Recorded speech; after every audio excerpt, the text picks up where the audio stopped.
Hare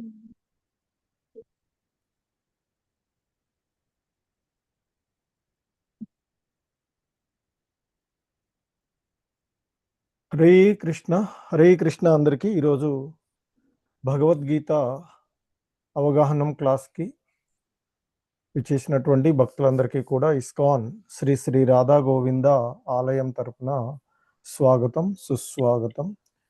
so ఈ 18 రోజులలో భగవద్గీత అవగాహనము అనేటువంటి కార్యక్రమంలో రెండవ రోజు భగవద్గీత యథాతథంలోని ద్వితీయ అధ్యాయమైనటువంటి సాంఖ్యయోగము అనేటువంటి అధ్యాయాన్ని ఈరోజు మనము చూడబోతూ ఉన్నటువంటిది. హరే కృష్ణ. సో ఇది ఇస్కాన్ సంస్థాపక ఆచార్యులైనటువంటి శ్రీల ప్రభుపాదుల వారి యొక్క బోధనల ఆధారంగా. సో ముందుగా ప్రార్థన. ఓం అజ్ఞానతిమిరాంధస్య జ్ఞానాంజనశలాకయా చక్షుర్మిలితం యేన తస్మై శ్రీ గురవే నమః.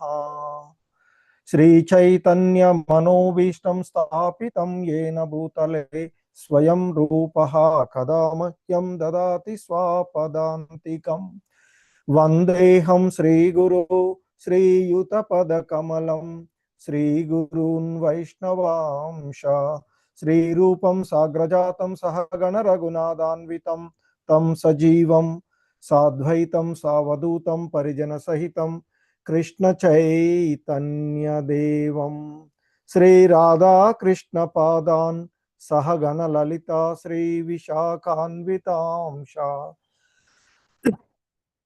నమో ఓం విష్ణుపాదాయ కృష్ణ ప్రేష్టాయ భూతలే శ్రీమతే భక్తి వేదాంత స్వామినితి నామిని. నమస్తే సారస్వతే దేవే గౌరవాణి ప్రచారిణి నిర్విశేష శూన్యవాది పాశ్చాత్యదేశతారిణి. హే కృష్ణ కరుణా సింధో దీనబంధో జగత్పతే గోపేశ గోపికా కాంత రాధా కాంత నమోస్తుతే. తప్త కాంచన గౌరాంగీ రాధే వృందావనేశ్వరి వృషభానుసుతే దేవి ప్రణమామి హరిప్రియే. వాంఛాకల్పతరుభ్యశ్చ కృపా సింధుభ్య ఏవ చ పతితానాం పావనేభ్యో వైష్ణవేభ్యో నమో నమః. జయ శ్రీ కృష్ణ చైతన్య ప్రభు నిత్యానంద శ్రీ అద్వైత గదాధర శ్రీవాసాది గౌర భక్త వృంద. హరే కృష్ణ కృష్ణ కృష్ణ హరే హరే హరే రామ రామ రామ హరే హరే. హరే కృష్ణ. సో నిన్న మనము మొదటి అధ్యాయమైనటువంటి కురుక్షేత్ర రణరంగంలో సైనిక పరిశీలనము అనేటువంటి అధ్యాయాన్ని చూసినటువంటిది. సో ముఖ్యంగా ఆ అధ్యాయంలో ధృతరాష్ట్రుడి యొక్క విచారణ ద్వారా ప్రారంభమైనది. ధృతరాష్ట్రుడు మొదటి శ్లోకంలో అడుగుతాడు సంజయుడిని, ధర్మక్షేత్రే కురుక్షేత్రే అంటూ, అంటే ధర్మక్షేత్రమైనటువంటి కురుక్షేత్రము అనేటువంటి ప్రదేశంలో నా కుమారులు పాండురాజు కుమారులు యుద్ధ సన్నద్ధులై ఏం చేశారు సంజయ అంటూ అడగడము. సో ఆయన కుమారుల గురించి పరిస్థితిలో సంజయుడు చెప్తాడు దుర్యోధనుడి యొక్క మానసికమైనటువంటి స్థితి, ఆయన యొక్క డిప్లొమసీ అవన్నీ గురించి కూడా చెప్పడము.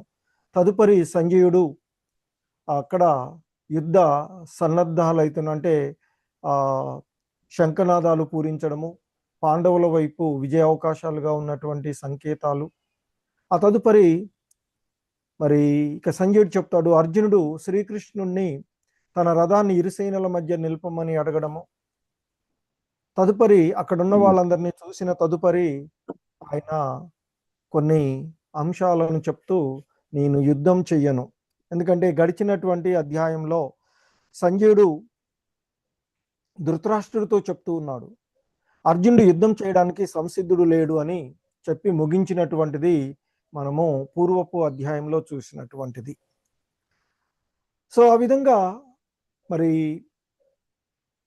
అర్జునుడు యుద్ధం చెయ్యను అని ఒక 4 అంశాలను మనకి ప్రస్తావించినటువంటివి చూస్తాము.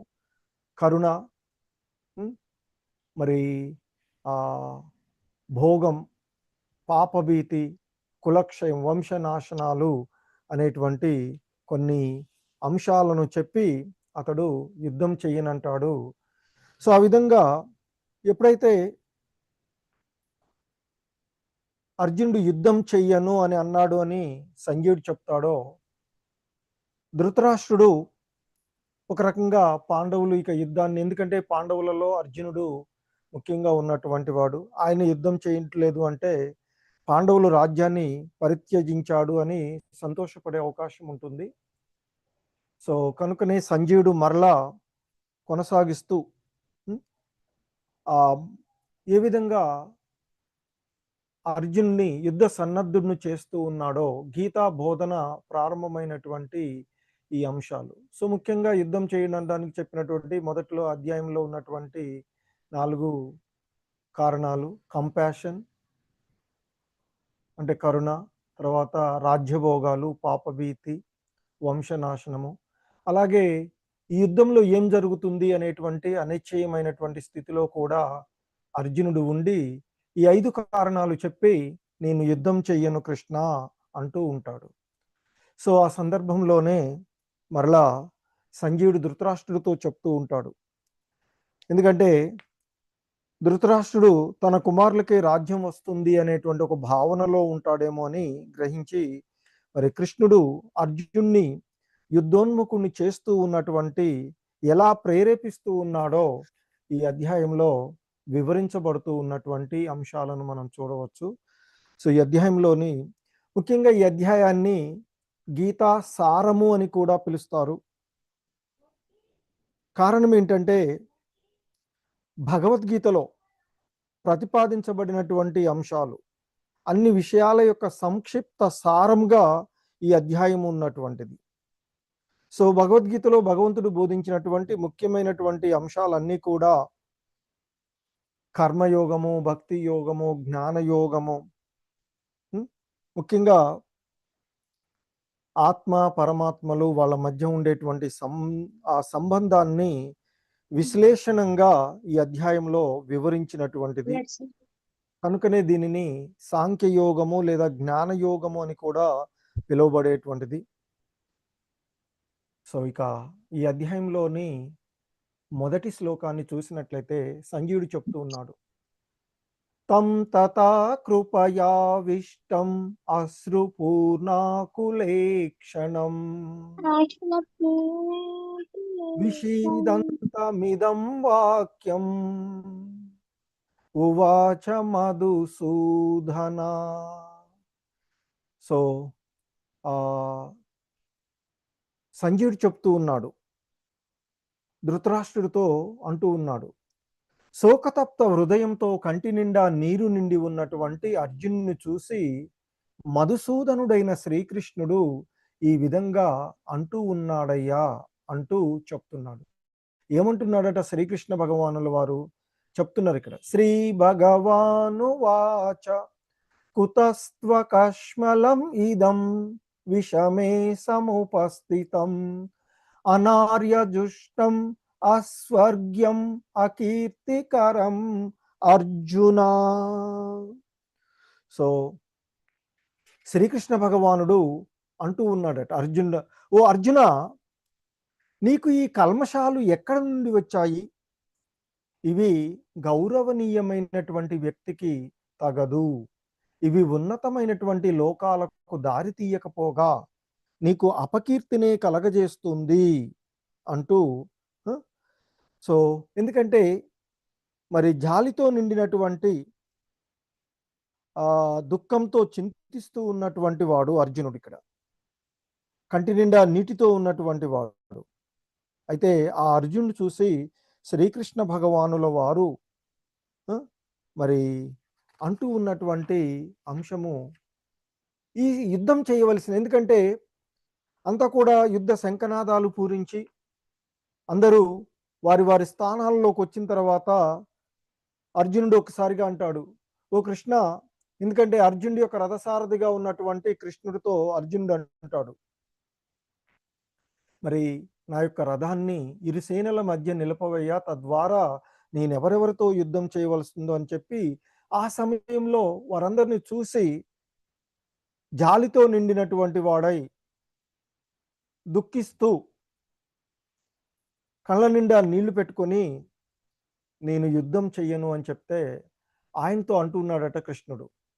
ఇలా మరి ఒక క్షత్రియుడిగా యుద్ధం చేయవలసినటువంటి ఈ సమయంలో ఇక్కడ ఈ కల్మషాలు, ఈ ఇట్లాంటి చాతగానితనం ఇవన్నీ నీకు ఎక్కడి నుంచి వచ్చాయ్యా?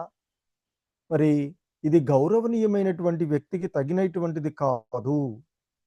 ఎందుకంటే కర్తవ్య నిర్వహణ, క్షత్రియుడిగా తన ధర్మం యుద్ధం చేయవలసినటువంటిది. మరి ఆ యుద్ధ నిర్వహణను మర్చినటువంటి వాడు కనుక ఈ కల్మషాలు నీకెక్కడి నుంచి వచ్చినవి, ఇవి ఉన్నత లోకాలకు దారి తీయకపోగా మరి క్షత్రియుడిగా నీకు అపకీర్తినే కలగజేస్తుంది అంటూ ఇక అర్జునుడు ఏదైతే చూపినటువంటి కరుణ ఏదైతే ఉందో దానిని ఆయన ఆమోదించకుండా తోసిపుస్తూ ఉన్నటువంటి అంశాలు. ఇక ముఖ్యంగా మనకి భగవద్గీతలో ఇంతకుముందు చూసినప్పుడు ధృతరాష్ట్రుడు మాట్లాడినప్పుడు ధృతరాష్ట్ర ఉవాచ అంటూ సంబోధించబడింది. తదుపరి సంజయుడు మాట్లాడినప్పుడు సంజయ ఉవాచ అని పిలిచారు. అర్జునుడు మాట్లాడుతూ ఉన్నప్పుడు అర్జున ఉవాచ అని సంబోధించబడింది.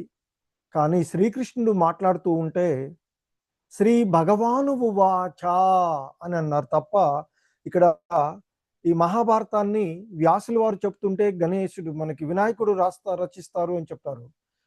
సో ఆయన వ్యాసుల వారు చెప్పినప్పుడు ఎక్కడ కూడా శ్రీకృష్ణ ఉవాచ అనడం లేదు, భగవాన్ అని సంబోధించబడినటువంటిది. భగవాన్ అంటే సర్వ సంపదలను, సర్వశక్తిని, సర్వకీర్తిని, సర్వ సౌందర్యమును, సర్వ జ్ఞానమును మరియు సంపూర్ణ వైరాగ్యమును, వీటన్నిటినీ కూడా సంపూర్ణంగా కలిగి ఉన్నవాడు అని అర్థం. సర్వ ఆకర్షకుడు, ఆల్ అట్రాక్టివ్. ఇక్కడ మనకి వ్యాసదేవుల వారి యొక్క తండ్రి అయినటువంటి పరాశుర ముని, ఆయన గొప్ప మహర్షి. ఆయన భగవాన్ అనేటువంటి పదానికి నిర్వచనం ఇస్తారు. ఎవరైతే ఈ 6 ఐశ్వర్యాలను సంపూర్ణంగా కలిగి ఉంటారో ఆయనే భగవానుడు, అంటే దేవదేవుడుగా చెప్పబడేది. సంపూర్ణ ఐశ్వర్యము, సంపూర్ణ శక్తి, సంపూర్ణ కీర్తి, సంపూర్ణ ఆనందము, సంపూర్ణ జ్ఞానము, సంపూర్ణ వైరాగ్యము. సో ఎవరైతే ఇవన్నీ కలిగి ఉంటారో వారు భగవానుడుగా పిలువబడేటువంటిది. మరి ఆ శ్రీకృష్ణుడే ఇక్కడ, అంటే సాధారణంగా సర్వశక్తివంతులైనటువంటి వారికి ఈ భగవాన్ అనేటువంటి పదాన్ని ఉపయోగిస్తూ ఉంటారు. సో కృష్ణుడు మరి ద్వాపర యుగంలో దేవకి వసుదేవుల పుత్రులుగా వచ్చినప్పుడు ఆయన సంపూర్ణ ఐశ్వర్యాన్ని, సంపూర్ణ శక్తిని, కీర్తిని, ఆనందాన్ని, జ్ఞానము, వైరాగ్యం అన్నీ కూడా ప్రదర్శించినటువంటి వాడు. సో కనుకనే ఆయన ఇక్కడ భగవానుగా సంబోధించబడినటువంటి వాడు. సర్వ ఆకర్షకుడు. కృష్ణ సంస్కృత పదం, కృష్ణ అంటేనే ఆల్ అట్రాక్టివ్ అని అర్థం. సాధారణంగా మనకి పరతత్వము యొక్క అనుభూతి 3 రూపాలలో ఉంటుంది అని చెప్తారు. ఒకటి బ్రహ్మం, అంటే సర్వవ్యాప్తంగా ఉన్నటువంటి ఆ నిరాకార భగవంతుని యొక్క. తర్వాత పరమాత్ముడు, సర్వజీవుల యొక్క హృదయాలలో ఉన్నటువంటి పరమాత్మ స్వరూపము. ఇక భగవానుడు అంటే నేరుగా శ్రీకృష్ణుడే స్వయం భగవానుడుగా చెప్పబడుతుంది అన్ని శాస్త్రాలలోనూ. సో కనుక ఆయన ఇక్కడ మరి భగవానుడుగా సంబోధించబడినటువంటి వాడు. ఇక అర్జునుని యొక్క కరుణని అర్జునుడు చూపినటువంటి కరుణ ఏదైతే ఉందో దానిని శ్రీకృష్ణ భగవానులు వారు తోచిపుస్తూ ఆయన ఇంతకుముందు చెప్పినట్టుగా ఈ క్లిష్ట సమయమునందు మరి ఇటువంటి కల్మషాలు నీకు ఎక్కడి నుంచి ప్రాప్తించినవి, అవి జీవితపు విలువ తెలిసినటువంటి వానికి మరి సరైనటువంటిది కాదు. అలాగే ఉన్నత లోకాలకు దారి తీయదు, అపకీర్తినే కలుగజేస్తుంది అర్జున అంటూ చెప్పి ఇంకా అంటున్నారు, క్లైభ్యం మాస్మగమ పార్థ నైతత్వ యుపపద్యతే క్షుద్రం హృదయ దౌర్బల్యం త్యక్తోత్తిష్ట పరంతప. ఓ పార్థ, ఈ పతన కారణమైన నపుంసకత్వానికి లొంగకు, ఇది నీకు తగదు. ఓ పరంతప, ఈ హృదయ దౌర్బల్యాన్ని విడిచిపెట్టి వెంటనే లేవయ్యా అంటూ మరి ఆ కృష్ణ భగవానుల వారు అర్జునుడికి చెప్తున్నారు, ఈ పతన కారణమైనటువంటి శాతగానితనానికి నీవు లొంగిపోవడం అనేది నీకు సరైనటువంటిది కాదు. మరి ఈ హృదయ దౌర్బల్యాన్ని వదిలి లేచి యుద్ధం చెయ్యవయ్యా అంటూ చెప్తాడు. సో ఎప్పుడైతే మరి కృష్ణుడు ఆ విధంగా అర్జునుతో అన్నాడో మళ్ళా అర్జునుడు అంటూ ఉన్నాడు, ఓ శత్రు సంహార, ఓ మధుసూదన, నాకు పూజనీయులైనటువంటి భీష్మ ద్రోణుల వంటి వారిని మరి బాణాలతో నేను ఎలా ఎదుర్కోగలను? మరి గురువులైనటువంటి మహాత్ముల జీవితాలను పణంగా పెట్టి జీవించటం కంటే భిక్షమెత్తుకొని జీవించటము ఉత్తమమైనది. వారు ప్రాపంచిక లాభాలను కోరుచున్నప్పటికీ కూడా వారందరూ కూడా పెద్దలే. కాబట్టి అటువంటి పెద్దలను వధించి మేము అనుభవించేటువంటిది వారి యొక్క రక్త పంకిలమవుతూ ఉంటుంది. సో ఎందుకంటే మనకి సాధారణంగా చెప్పబడుతూ ఉన్నటువంటి అంశం, పెద్దల్ని ఎప్పుడూ కూడా గౌరవించాలి అనేటువంటి విషయం మనకి చెప్తూ ఉంటుంది. సో కాబట్టి సాధారణంగా వారితో వాగ్విద్వానికి కూడా దిగరాదు అని చెప్తారు. సో ఒకవేళ వారు బాగా కఠినంగా ప్రవర్తించినా కూడా వారి పట్ల కఠినంగా ప్రవర్తించరాదు అనేది మనకి పెద్దల ఎడ గౌరవంగా ఉండవలసినటువంటి సాధారణ కట్టుబాట్లు. మరి కాబట్టి నేను ఎలా మరి నేను వాళ్ళని ఎలా బాణాలతో కొట్టాలయ్యా, మా గురువు గారైనటువంటి ద్రోణాచార్యుడిని, మా పితామహులైనటువంటి భీష్ములను. సో కాబట్టి వాళ్ళని ఆ విధంగా మరి వాళ్ళతో యుద్ధం చేసేదానికంటే మేము భిక్షమెత్తుకొని జీవించటము ఉత్తమము అన్నట్లుగా ఆయన చెప్తూ ఉన్నారు. కానీ వాస్తవానికి ఘోరమైనటువంటి కార్యాలకు పాల్పడుతూ ఉన్నప్పుడు యుక్తాయుక్త జ్ఞానం కోల్పోయినటువంటి గురువుని త్యజించవచ్చు అనేటువంటిది కూడా శాస్త్రాలలో చెప్పబడుతూ ఉన్నటువంటిది. సో ఇంకా ఆయన అంటూ ఉన్నాడు, ఇక ఏది హితకరమైందో తెలుసుకోలేకుండా ఉన్నాను అంటూ, మరి వారిని జయించడమా లేదా వారి చేత జయించబడడమా అనే ఈ రెండింటిలో ఏది ఉత్తమమో నాకు తెలవడం లేదు. మరి ఆ ధృతరాష్ట్రుని యొక్క పుత్రులను చంపి మేము ఇక జీవించాలని మేము కోరుకోవడం లేదు. కాబట్టి వారందరూ కూడా ఇప్పుడు యుద్ధరంగంలో నా ఎదుటగా నిలిచి ఉన్నారు అంటూ చెప్పి ఇక ఆయన అర్జునుడు శ్రీకృష్ణ భగవానుల వారికి శరణు పొందుతూ ఆయన అంటున్నాడు, అర్జునుడు కార్పణ్య దోషోపహత స్వభావః పృచ్ఛామి త్వాం ధర్మ సమ్మూఢచేతాః యశ్రేయస్యానిశ్చితం బ్రూహి తన్మే శిష్యస్తేహం షాదిమాం త్వాం ప్రపన్నం.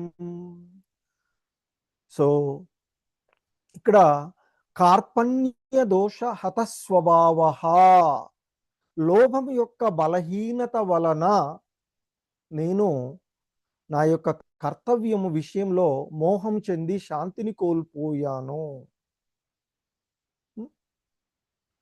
పుచ్చామిత్వాం ధర్మ సమ్మూఢ చేతాహ, ధర్మమునందు మోహం చెంది ఉన్నటువంటి వాడను నేను.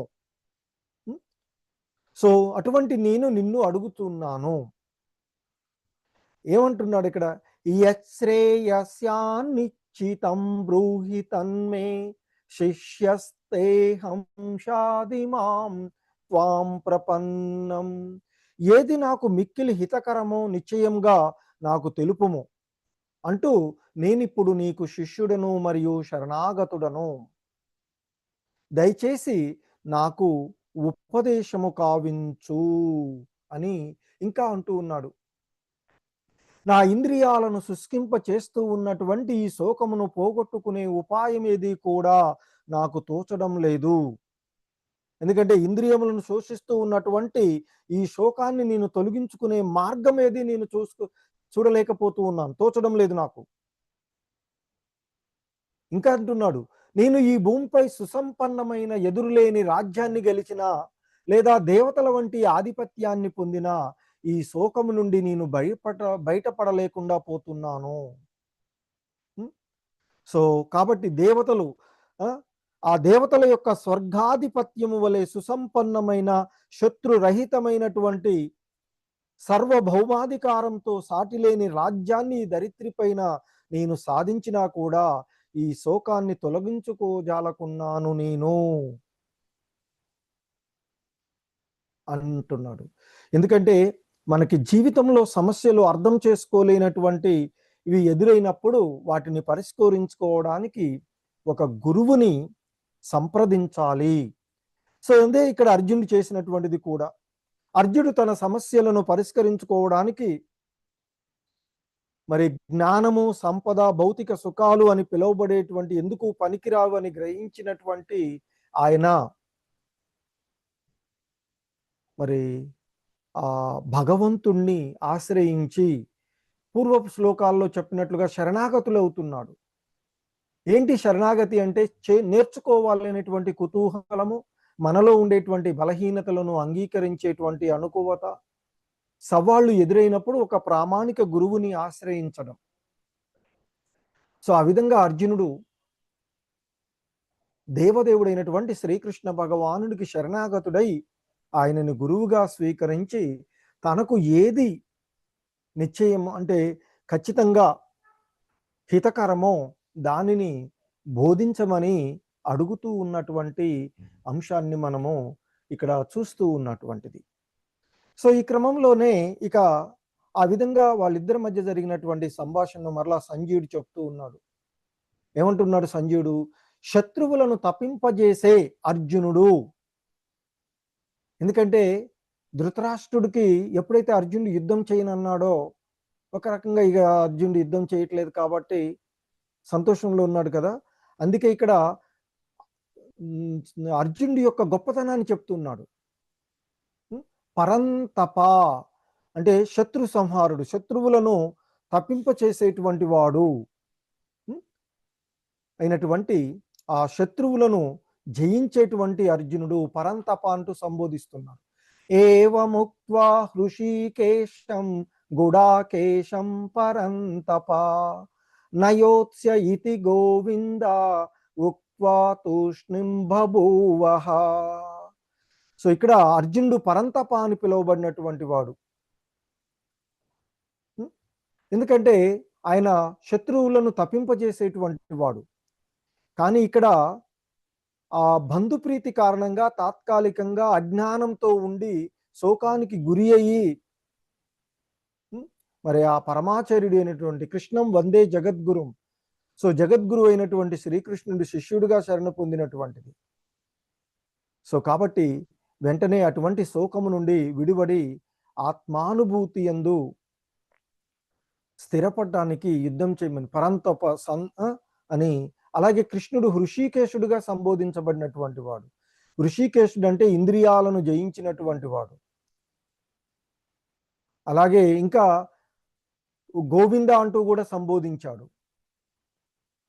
సర్వమును ఎరిగినటువంటి వాడు, గోవులకు బ్రాహ్మణులకు ఆనందాన్ని కలగజేసేవాడు గోవిందుడు.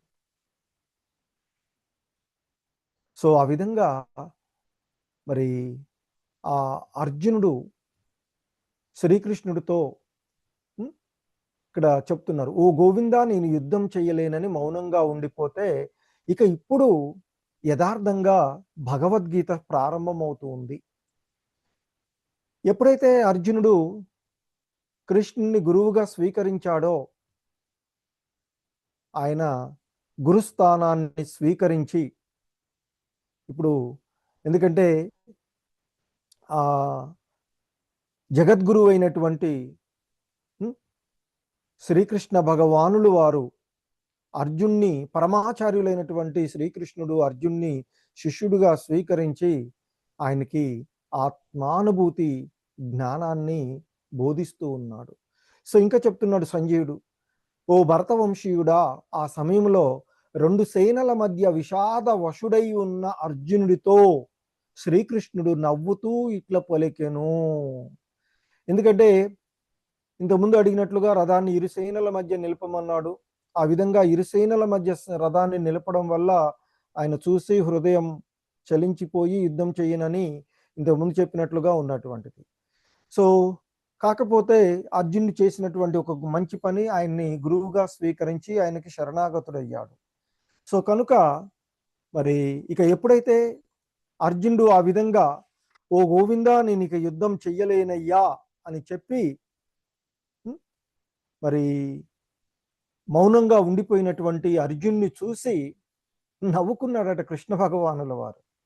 నవ్వుతూ ఆ నవ్వుని ఆపుకుంటూ చిరునవ్వుతో ఇక అర్జునుడితో మాట్లాడుతూ ఉన్నాడు.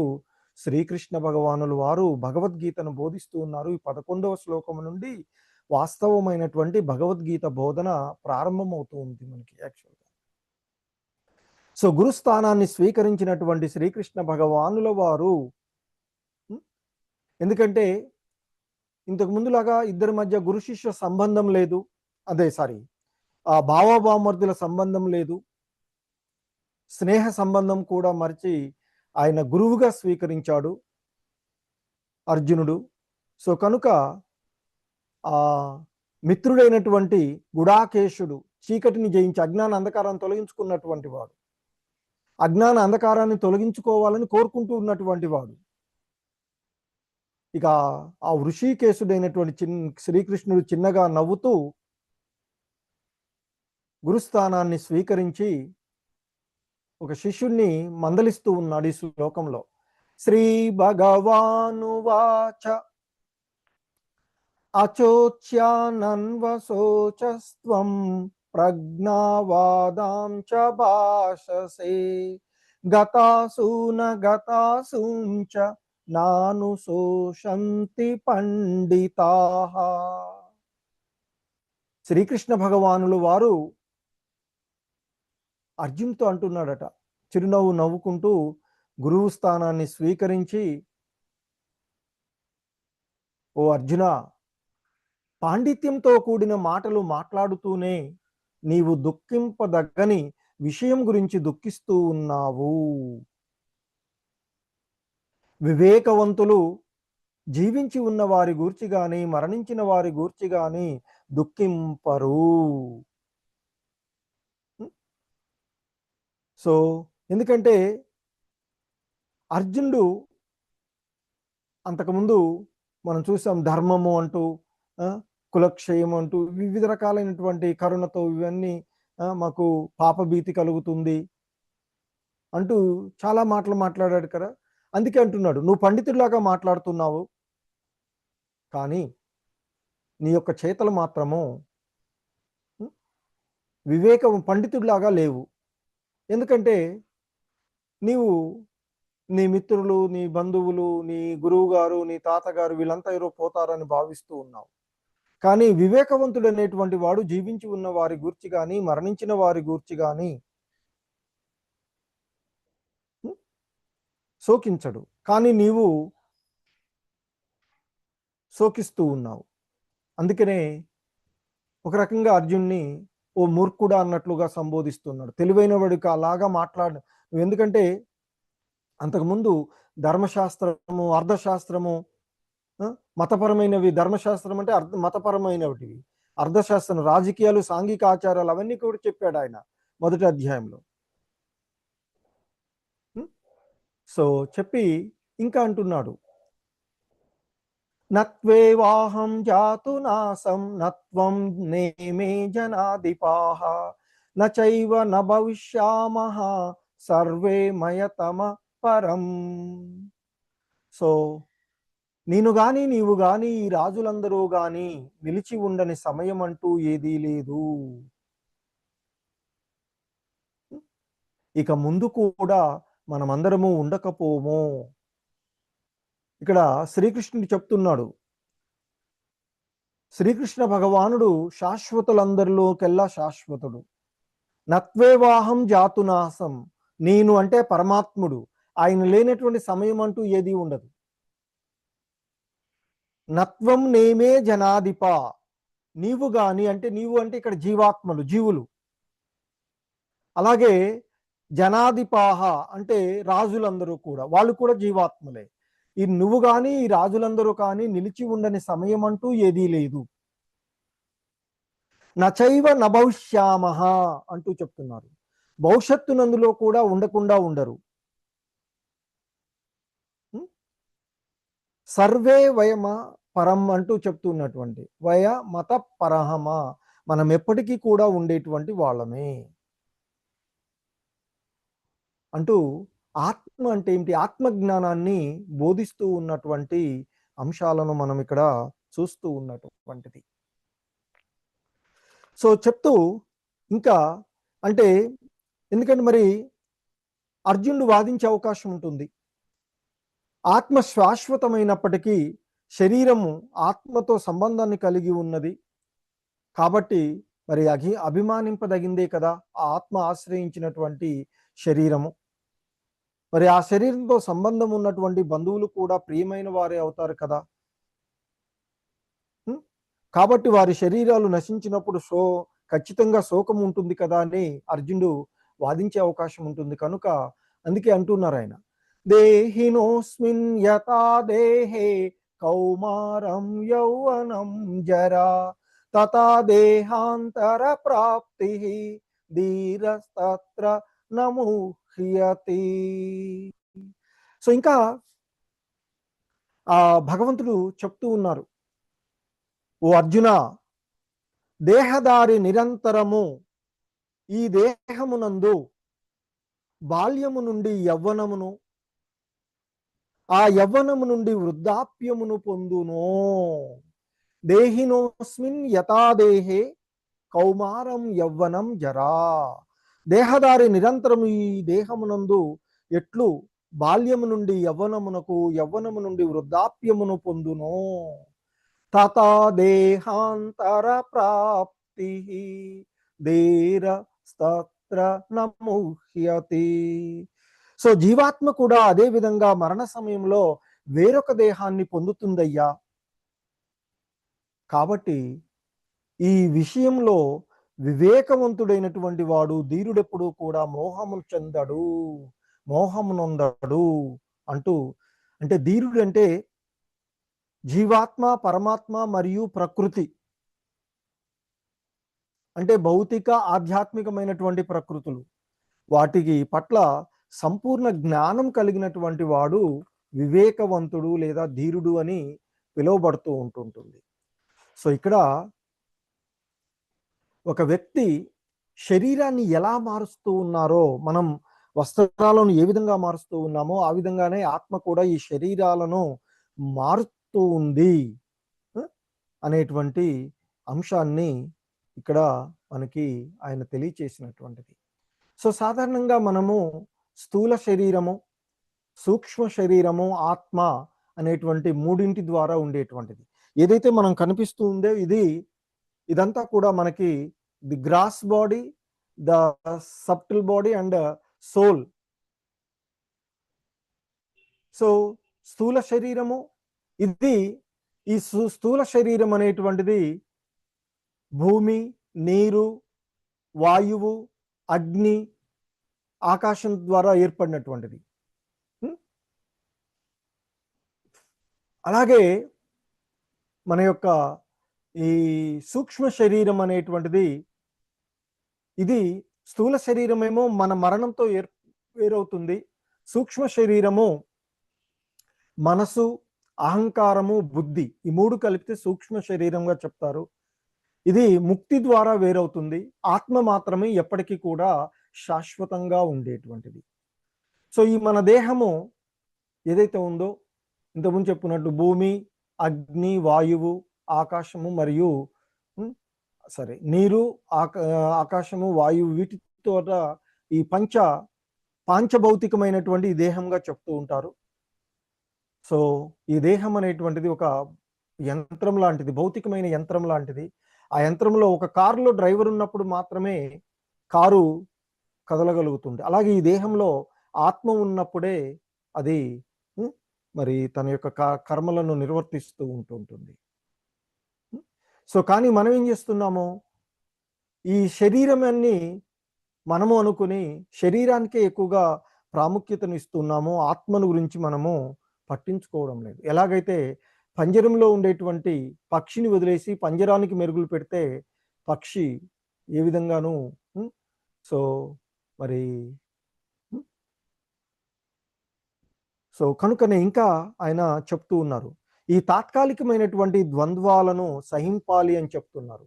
అదే చెప్తున్నారు, మాత్రా స్పరిశాస్తు కౌంతేయ శీతోష్ణ సుఖ దుఃఖదాహ ఆగమాపాయినో నిత్య తాం స్థితి క్షశ్వ భారత. ఓ కౌంతేయ, ఈ తాత్కాలికమైన సుఖ దుఃఖాలు కలగడము, కాలక్రమంలో పోవడము, చలికాలము, ఎండాకాలము వచ్చిపోవడం లాంటివి. ఓ భరతవంశీయుడా, ఇంద్రియ అనుభూతి వలన కలిగేటువంటి ద్వంద్వాలను కలత చెందకుండా ఓర్చుకోవడము మనిషి తప్పక నేర్చుకోవాలి అంటూ మన యొక్క విద్యుక్త ధర్మాన్ని చక్కగా నిర్వహించుట యందు మన యొక్క వాతావరణపు అసౌకర్యాలు, ఉష్ణము, వేడి ఉన్నప్పుడు మనం చేయాల్సిన పనులను ఆపివేయడం లేదు కదా. సో అలాగే మన జీవితంలో ఏర్పడేటువంటి ఈ సుఖ దుఃఖాలను మనము సహించుకోవాలి అనేటువంటి, ఇవన్నీ తాత్కాలికంగా వచ్చేవి ద్వంద్వాలు, లాభ నష్టాలు, మానవమానాలు, ఈ ద్వంద్వాలు అంటారు వీటిని. సో మరి ఇక్కడ అర్జునుడు కౌంతేయ అని సంబోధించబడినటువంటి వాడు. అంటే కౌంతేయ అంటే కుంతి కుమారుడుగా ఆయన్ని సంబోధించారు. అలాగే భరత అని కూడా సంబోధించింది, ఎందుకంటే భరత వంశానికి చెందినటువంటి వాడు. ఇక్కడ మాత్రా స్పర్శాస్తు కౌంతేయ తాం స్థితి శశ్వ భారత అంటూ తల్లి తర్వాత తండ్రి, భరత వంశం అనేది తండ్రి, పాండురాజు యొక్క వంశం. సో తల్లి కుంతి, ఆమె ఇద్దరిని గురించి, ఇద్దరు కూడా గొప్ప వారసత్వం కలిగినటువంటి వారు. అటువంటి క్షత్రియుడు నీవు మరి వీటిని గురించి ఓర్చుకోవాలి అనేటువంటి విషయాలను చెప్తూ, సో ఇంకా చెప్తూ ఉన్నారు ఆయన, ఆత్మ నాశనము లేనటువంటిది, నశించనిది అంటూ ఇక్కడ అవినాశితు తద్విద్ధి ఏన సర్వమిదం తదం వినాశమవ్యయస్యాస్య నకచ్చతి కర్తుమర్హతి. సో ఓ అర్జున, శరీరం అంతటా వ్యాపించి ఉన్న ఆత్మ నాశనం లేనిదని నీవు తెలుసుకో. అట్టి ఆత్మ అవినాశిని అయి ఆ ఆత్మను ఎవడు కూడా నశింప చేయడానికి సమర్థుడు కాడు అంటూ చెప్తూ, అంతవంత ఇమే దేహ నిత్యస్యోక్త శరీరణైః అనాశినో అప్రమేయస్య తస్మాద్యుధ్యస్వ భారత. సో ఈ భౌతిక శరీరము నాశనవంతమైనది, అంటే నాశనం చెయ్యలేని అపరిమితమైన శాశ్వతమైన జీవాత్మ యొక్క భౌతిక శరీరము తప్పక నశించేటువంటిదే. అంటే భౌతిక శరీరము నాశనం అవుతుంది. అంతవంత ఇమే దేహ అంటే ఈ భౌతిక శరీరము నశించిపోయేటువంటిదే. నిత్యాసోక్త శరీరని అంటే దేహదారి శాశ్వతము, ఆ దేహదాన్ని ఆశ్రయించినటువంటి ఆత్మ శాశ్వతమైనది. సో కాబట్టి మరి ఆత్మ ఎప్పటికీ నశింపు లేనటువంటిది, పరిమితి లేనటువంటిది. కాబట్టి ఓ అర్జున, ఓ భరతవంశీయుడా, నీవు యుద్ధం చెయ్యి అంటూ ఇంకా చెప్తున్నారు. ఈ ఆత్మ ఇతరులను చంపును అనుకునేవాడు, అలాగే ఆత్మ ఇతరుల చేత చంపబడేది అనుకునేవాడు, ఇద్దరు కూడా అజ్ఞానులే. ఎందుకంటే ఆత్మ చంపదు మరియు చంపబడదు. సో కాబట్టి మరి నిజానికి ఆత్మ ఎవరిని చంపదు, ఎవరి చేత కూడా చంపబడదు అంటూ చెప్తూ ఇంకా చెప్తున్నారు. నజాయతే మ్రియతే వా కదాచిత్ నాయం భూత్వా భవితా వాన భూయః అజో నిత్య శాశ్వతోయం పురాణో నహన్యతే హన్యమానే శరీరే.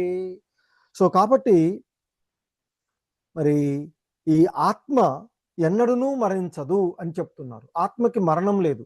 ఆత్మకు ఎన్నడూ జననం కానీ మరణం కానీ లేదు. ఆత్మ జన్మింపలేదు, జన్మింపదు, జన్మింపబోదు. అంటే భూత భవిష్యత్తు వర్తమాన కాలాల గురించి చెప్తున్నారు. ఆత్మకు ఎన్నడూ జన్మ గాని మృత్యువు గాని లేదు. అది జన్మించలేదు, జన్మించదు, జన్మించబోదు. ఇంతకు ముందు జన్మించలేదు, ఇప్పుడు జన్మించదు, ఇక ముందు కూడా జన్మించబోదు. అది పుట్టుక లేనిది, జన్మ లేనిది అన్నమాట. నిత్యమైనది, శాశ్వతమైనది, ప్రాచీనమైనది, పురాతనమైనది. దేహం చంపబడినా కూడా ఆత్మ చంపబడదు.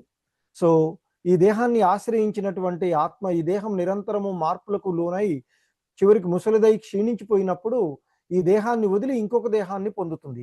ఎలాగైతే మనము చినిగిపోయిన పాత వస్త్రాలను వదిలివేసి కొత్త వస్త్రాలను ధరిస్తామో అదే మాదిరిగా ఆత్మ కూడా క్షీణించిపోయి క్షీణించినటువంటి ఈ దేహాన్ని వదిలి మరొక దేహాన్ని చేరుతుంది. అందుకే ఇక్కడ చెప్తున్నారు, మనిషి ఎలాగైతే చినిగిపోయిన పాత వస్త్రాలను విడిచిపెట్టి కొత్త వస్త్రములను ధరించునో అదే విధంగా ఆత్మ కూడా కృషించిన శరీరాలను వదిలి కొత్త శరీరాన్ని స్వీకరిస్తుంది అంటూ ఆ భగవంతుడు ఆత్మ యొక్క శాశ్వతత, అంటే ఈ శరీరాన్ని మార్చడము, వస్త్రాలను మార్చడం వంటిది ఆత్మకు అంటూ చెప్తూ ఉన్నటువంటిది. ఇంకా చెప్తున్నారు ఆయన, నైనం చిందంతి శస్త్రాని నైనం దాహతి పావకః నచైనం క్లేదయంత్యాపో నశోషయతి మారుతః. ఆత్మ ఎట్టి ఆయుధముల చేత ముక్కలుగా ఖండింపబడదు. అంటే ఈ ఆత్మను ఆయుధాలు ఛేదింపజాలవు, ఈ ఆత్మను అగ్ని జాలదు, ఆత్మను నీరు తడపజాలదు. మరి ఈ ఆత్మ వాయువు చేత ఎండింపబడదు. సో ఇంకా చెప్తున్నారు ఇక్కడ, ఈ ఆత్మ ఛేదింపబడనది, దహింపబడనది, ఆత్మ తడుపబడనది, ఎండపబడనది, శాశ్వతమైనది, సర్వవ్యాపకమైనటువంటి, మార్చుటకు వీలు లేనిది. ఈ ఆత్మ చలనం లేనిది మరియు శాశ్వతంగా ఒకే విధంగా ఉండునది. ఈ ఆత్మ కనబడనది, ఊహించరానిది. ఈ ఆత్మ మార్పు రాహిత్యమైనటువంటిది, మార్పు రహితమైనది. మరి అందుచేత ఆ విధంగా దాన్ని బాగుగా తెలుసుకొని ఈ దేహమును గురించి నీవు చింతించవలసిన అభిప్రాయం అవసరం లేదు అంటూ శ్రీకృష్ణ భగవానులు వారు చెప్తూ ఉన్నటువంటిది. ఎందుకంటే శ్రీకృష్ణుడు ఇప్పటి వరకు కూడా తన సొంత అభిప్రాయాన్ని మరియు శాస్త్రాల సారమును బట్టి ఆత్మ కోసం ఎందుకు దుఃఖించకూడదో వివరించినటువంటిది. ఇక మరి ఆత్మ యొక్క ఉనికిని తిరస్కరించేటువంటి భౌతిక దృష్టి అనుగుణంగా శ్రీకృష్ణుడు ఇతర దృక్కోణాలతో మనకి ఆయన పోల్స్తూ చెప్పినటువంటిది మనము ఇప్పటి వరకు చూసినటువంటి ఈ అంశాలు. సో అందుకే ఇక మరి అనివార్యమైనటువంటి జనన మరణాల గురించి దుఃఖించవలసిన అవసరం లేదు అంటూ ఆయన చెప్తున్నారు. జాతస్య హి ధ్రువో మృత్యుః ధ్రువం జన్మ మృతస్య చ తస్మాద పరిహార్యర్థే నత్వం శోషితుమర్హసి. జాతస్య హి ధ్రువో మృత్యుః, జన్మించిన వానికి మరణం తప్పదు. ధ్రువం జన్మ మృతస్య చ, మరి మరణించిన పిదప మరలా జన్మ తప్పదు. తస్మాద్ పరిహార్యేర్ది, కాబట్టి మరి ఈ రెండు అనివార్యమైనవి. అందువలన నీ యొక్క విద్యుక్త ధర్మ నిర్వహణ యందు నత్వం శోషితుమర్హసి, నీవు దుఃఖించవలసిన అవసరం లేదు అంటూ చెప్తున్నారు. మరణించిన వానికి అంటే పుట్టిన వానికి మరణం తప్పదు, మరణించిన వాడు మరలా పుట్టక తప్పదు. కావున అనివార్యమైన మరి వీటి గురించి ఆలోచించకుండా నీ యొక్క విద్యుక్త ధర్మమునందు నీవు నియుక్తుడు కావలసినది అంటూ, అలాగే ఈ జీవులన్నీ కూడా ఆదిలో అవ్యక్తంగా ఉండి, అంటే పుట్టడానికి ముందు అవ్యక్తాలుగా ఉండేవి, కనిపించవు. మధ్యలో అంటే జన్మించిన తర్వాత మనకి బాహ్యంగా కనిపిస్తూ ఉన్నాయి. మరలా నశించినప్పుడు అవి మరలా అవ్యక్త రూపంలోనికి పోతూ ఉన్నాయి. కాబట్టి అటువంటప్పుడు అవి ఎప్పటికీ ఉండేది వ్యక్త అవ్యక్తాలుగానే ఉంటూ ఉన్నాయి, దేహాలను మారుస్తూ ఉన్నాయి. కాబట్టి వీటి గురించి శోకించవలసిన ఆవశ్యకత ఏముంది అంటూ ఆయన మరి ఈ సాంఖ్య ఈ తత్వాన్ని విశ్లేషణాత్మకమైనటువంటి విధానం ద్వారా మరి చెప్తూ, ఇంకా ఆయన యొక్క స్వధర్మాన్ని చెప్తున్నారు. క్షత్రియునిగా స్వధర్మమును అనుసరించి ధర్మం కొరకై యుద్ధం చేయుట కంటే నీకు శ్రేయదాయకమైనది వేరొకటి లేదు. కాబట్టి సంశయాలన్నీ తొలగించుకొని యుద్ధాన్ని చెయ్యవయ్యా అర్జున అంటూ శ్రీకృష్ణ భగవానుల వారు ఆ అర్జునుడికి తన యొక్క కర్తవ్యాన్ని బోధిస్తూ ఉన్నటువంటి అంశాలను మనం చూస్తూ ఉన్నాం. ఎందుకంటే సకామ కర్మలను చేస్తూ ఉన్నారు, అంటే స్వధర్మ నిర్వహణలో ఉన్నటువంటి ఆనందాన్ని ఇక్కడ తెలియచేస్తూ ఉన్నటువంటి అంశాన్ని మనము చూడవచ్చు. సో అందుకే అంటున్నారు, ఒకవేళ నీవు నీ స్వధర్మమైనటువంటి యుద్ధాన్ని నిర్వహింపకపోయినచో, స్వధర్మాన్ని నిర్లక్ష్యపరిచినందుకు నిశ్చయంగా పాపము నొందుటయే కాక యోధుడుగా నీకున్నటువంటి కీర్తిని కూడా నీవు కోల్పోతావు అంటూ చెప్తూ ఉన్నారు. ఎందుకంటే మరి ఆ అపకీర్తి, అర్జునుడు ఒక గొప్ప యోధుడుగా ఉన్నటువంటి వాడు. మరి అటువంటి యోధుడికి, గొప్ప యోధుడికి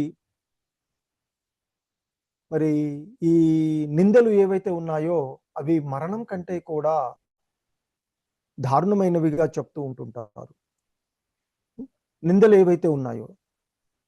ఎందుకంటే ఇప్పటి వరకు గొప్ప యోధుడుగా భావించినటువంటి వాళ్ళంతా కూడా నీవు మరి నీ యొక్క బంధువుల పైన, నీ యొక్క గురువు, నీ యొక్క పితామహుడు పైన జాలితో యుద్ధం విడిచిపెట్టిపోయావని భావించరు ఎవడో కూడా. భయంతోనే యుద్ధాన్ని వదిలివేసిపోయావని నీ శత్రువులు నీ యొక్క సామర్థ్యాన్ని గురించి తప్పుగా మాట్లాడుతూ ఉంటారు. జనులు నీ యొక్క అపకీర్తిని ఎల్లప్పుడూ చెప్పుకుంటూ ఉంటారు. మరి గౌరవం కలిగినటువంటి వాడికి అపకీర్తి అనేది మరణం కంటే దారుణమైనటువంటిది. సో మరి ఈ సేనా నాయకులందరూ కూడా భయం చేతనే నీవు యుద్ధాన్ని వదిలిపెట్టి పోయావు అని చెప్తూ ఉంటుంటారు. కాబట్టి తప్పక నీవు యుద్ధం చెయ్యవలసిందే. ఎందుకంటే చెప్తూ ఉన్నారు ఇక్కడ, యుద్ధం చేయడం వల్ల ఒక రెండు కూడా ప్రయోజనదాయకాలు. ఒకవేళ యుద్ధంలో మరణిస్తే స్వర్గాన్ని పొందుతావు, ఒకవేళ యుద్ధంలో నీవు జయిస్తే రాజ్యభోగాలు వస్తాయి. కాబట్టి ఎందుకంటే ఇంతకుముందు అర్జునుడు ఒక అనిశ్చయమైనటువంటి స్థితిలో ఉన్నాడు కదా, యుద్ధంలో మేం గెలుస్తామా వాళ్ళు గెలుస్తామో తెలియదు అనేటువంటిది ఉన్నాడు కదా. సో కాబట్టి రెండు నీకు మంచివే అని చెప్తున్నారు. ఒకవేళ యుద్ధంలో వాళ్ళు గెలిచి నువ్వు మరణిస్తే స్వర్గం, యుద్ధంలో పోయినటువంటి వీరుడికి స్వర్గం లభిస్తుంది అని చెప్తారు. అక్కడ స్వర్గలోక సుఖాలను అనుభవించవచ్చు. ఒకవేళ శత్రువులే నిన్ను జయిస్తే అది స్వర్గానికి పోతావు. ఒకవేళ శత్రువులను నీవు జయిస్తే నీకు రాజ్యభోగాలు వస్తాయి. కాబట్టి రెండు కూడా నీకు మంచిదే. కాబట్టి లేచి యుద్ధం చెయ్యవయ్యా అంటూ ఇప్పటి వరకు స్వధర్మాన్ని, కర్మ స్వధర్మాన్ని బోధించినటువంటి కృష్ణుడు ఇక చెప్తూ ఉన్నారు. సుఖదుఖాలను, లాభనష్టాలను, జయాపజయాలను లెక్కించకుండా యుద్ధం కొరకే యుద్ధం చెయ్యి, అలా చేయడం వల్ల నీకెప్పుడూ పాపం ఉండదు అంటూ ఇక ఈ బుద్ధి యోగాన్ని బోధిస్తూ ఉన్నారు. ఆయన అంటున్నారు, ఓ అర్జున, ఇంతవరకు నేను నీకు వివరించిందంతా కూడా ఆత్మ జ్ఞానాన్ని తెలిపాను నేను.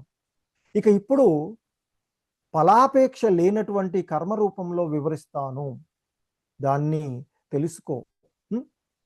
ఓ పృతకుమారా, నీవు అట్టి జ్ఞానమును అనుసరించి వర్తించినట్లయితే ఈ కర్మ బంధనాల నుండి, నువ్వు పాపాలు ఇవన్నీ అంటున్నావు కదా, వాటన్నిటి నుండి కూడా బయటపడతావు అని చెప్తూ ఉన్నారు. ఎందుకంటే బుద్ధి యోగం లేదా నిష్కామ కర్మ, ఫలితాన్ని ఆశించకుండా చేసేటువంటి కర్మలు. ఇంతకుముందు ఏం చేశారు? కర్తవ్యాన్ని నిర్వర్తించమన్నాడు. ఆ కర్తవ్యాన్ని ఎలా చేయాలో చెప్తూ ఉన్నారు మనకి 39 నుండి శ్లోకాల నుండి.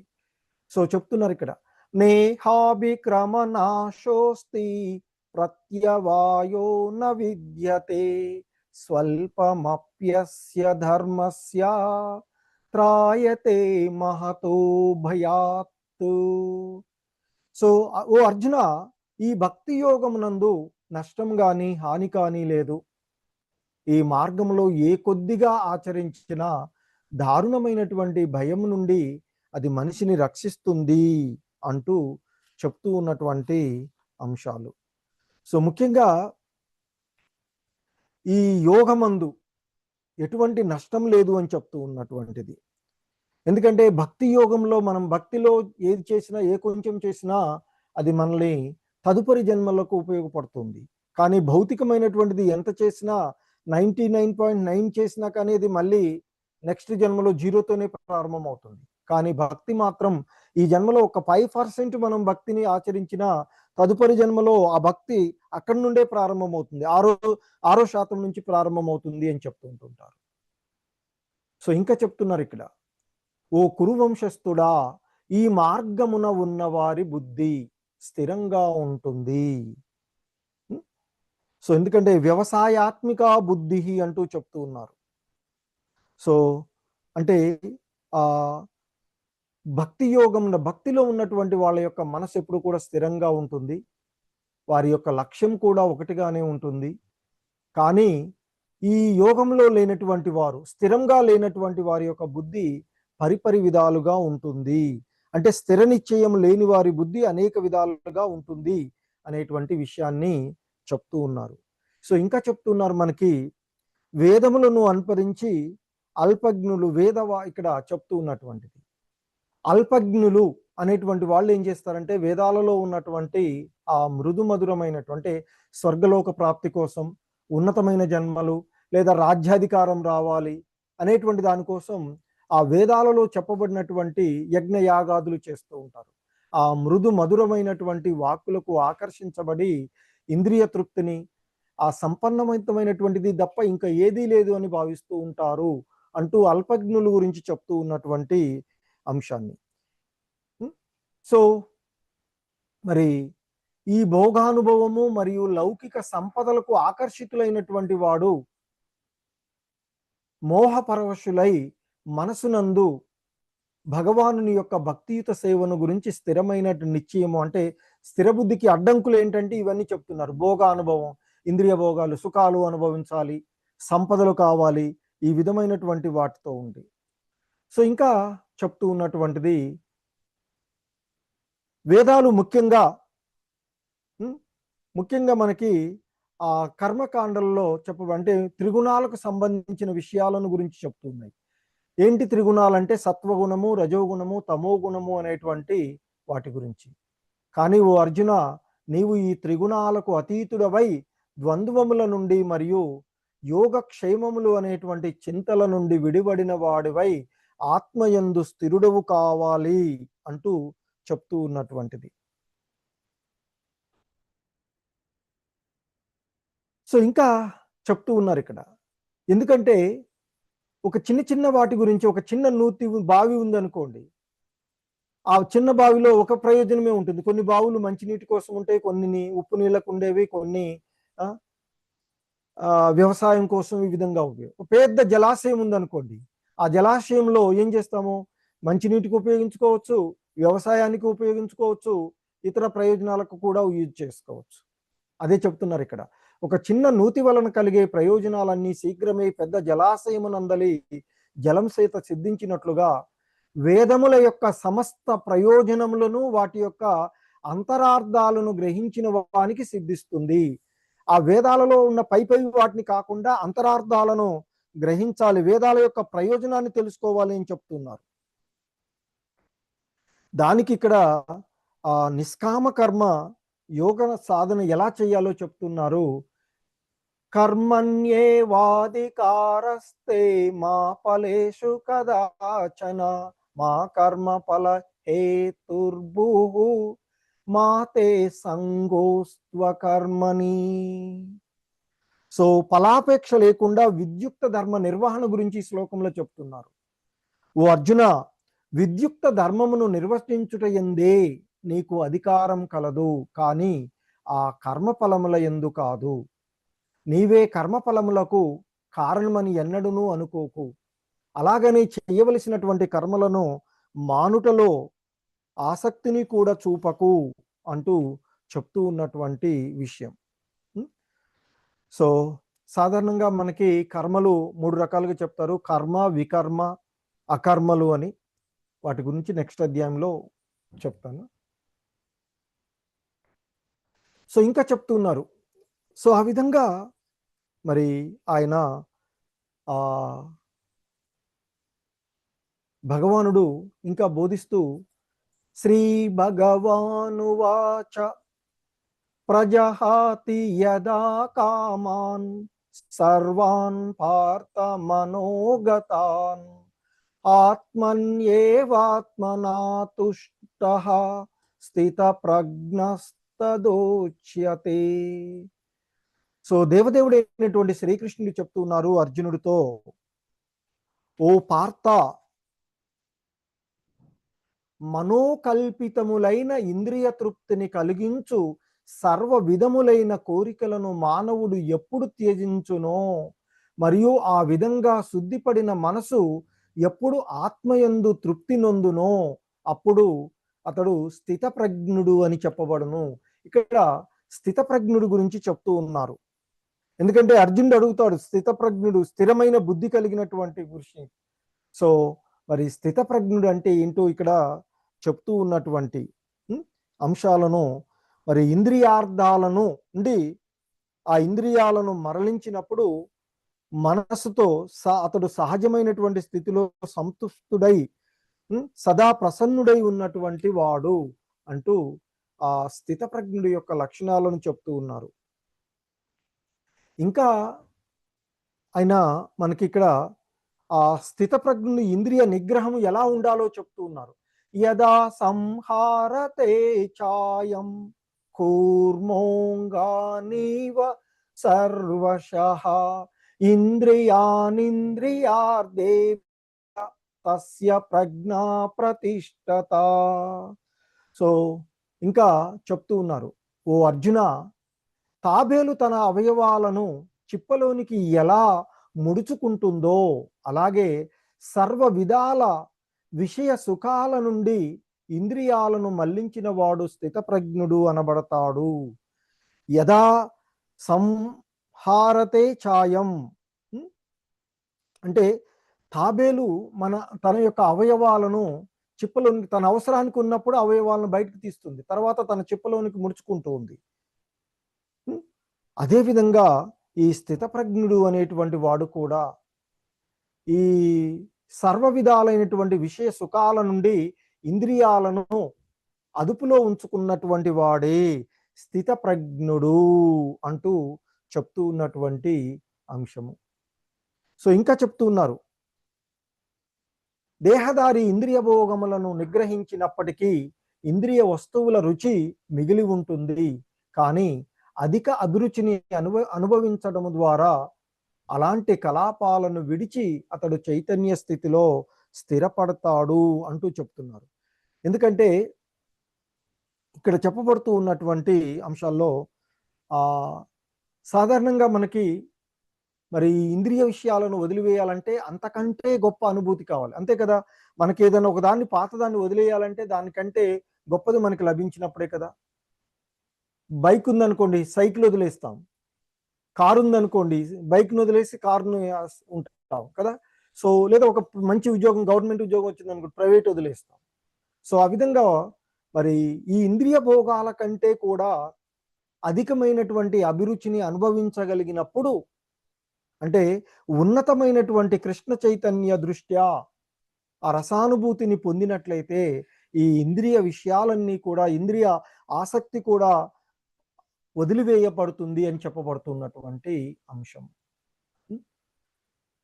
సో ఇంకా చెప్తూ ఉన్నారు, ఓ అర్జున, ఇంద్రియాలు ఎంత బలవంతము మరియు దృఢమైనవి అంటే వాటిని నిగ్రహించుటకు యత్నించేటువంటి ఆ యుక్తాయుక్త జ్ఞానము కలిగినటువంటి పండితుడి యొక్క మనసును కూడా అవి బలవంతంగా హరించి వేస్తాయి అంటూ చెప్తూ ఉన్నటువంటిది. సో మరి ఎందుకంటే ఇక్కడ మనము దీనికి ఉదాహరణగా విశ్వామిత్రుడిని చూడవచ్చు.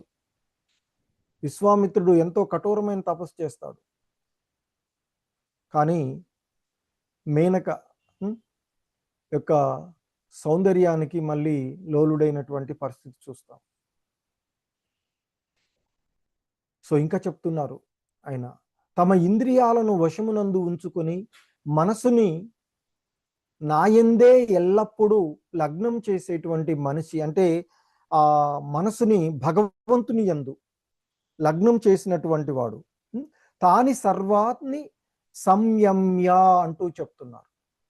తాని అంటే ఇక్కడ ఎవరైతే తన ఇంద్రియాలను నిగ్రహించి యుక్త ఆసీత మత్పరహ,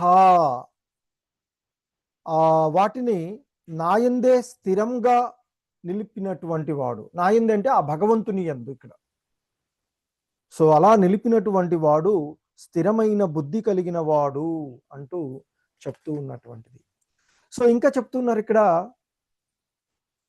నియంత్రణ లేనటువంటి వాళ్ళ గురించి చెప్తూ ఉన్నటువంటి అంశన.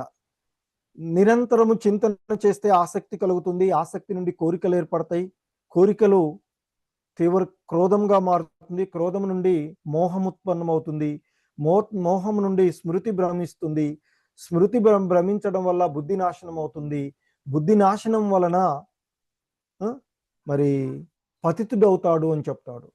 ఎందుకంటే ఎప్పుడు విషయాలను గురించే ఆలోచించడం వల్ల మరి వాటిపైన ఆసక్తి కలుగుతుంది, ఆ ఆసక్తి కోరికలుగా మారి కామంగా మారుతుంది, కామం క్రోధంగా మారుతుంది. అందుకే ఇక్కడ చెప్తున్నారు, క్రోధాద్భవతి సమ్మోహః, సమ్మోహాత్ స్మృతి విభ్రమః, స్మృతి భ్రంశాద్ బుద్ధినాశో, బుద్ధినాశాత్ ప్రణశ్యతి. కోపం మూలంగా అధిక మోహం కలుగుతుంది, మోహం వలన జ్ఞాపక శక్తి భ్రమకు గురి అవుతుంది, మరి జ్ఞాపక శక్తి భ్రమ వల్ల బుద్ధి నశిస్తుంది, బుద్ధి నాశనం వల్ల మనిషి పతనం చెందుతాడు అంటూ చెప్తూ ఉన్నారు. సో కాబట్టి మరి ఈ సమస్తమైనటువంటి రాగద్వేషాలను వదిలి నియమ నిబంధనలను పాటించడం ద్వారా తన ఇంద్రియాలను నియంత్రించగలవాడు అయిన మనిషి భగవానుని యొక్క పూర్తి అనుగ్రహాన్ని పొందగలడు అంటూ చెప్తూ ఉన్నటువంటిది.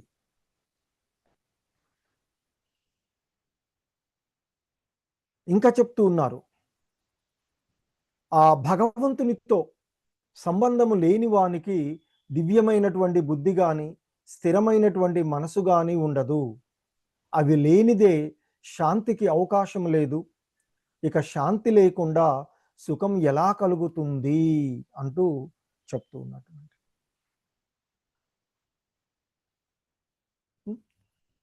కాబట్టి ఓ శక్తివంతమైన బాహువులు కలిగినటువంటి అర్జున, ఎవ్వని ఇంద్రియాలు వాటి ఇంద్రియార్థముల నుండి పూర్తిగా నిగ్రహింపబడి ఉంటాయో అతడు ఆధ్యాత్మిక జ్ఞానంలో స్థిరంగా ఉంటాడు.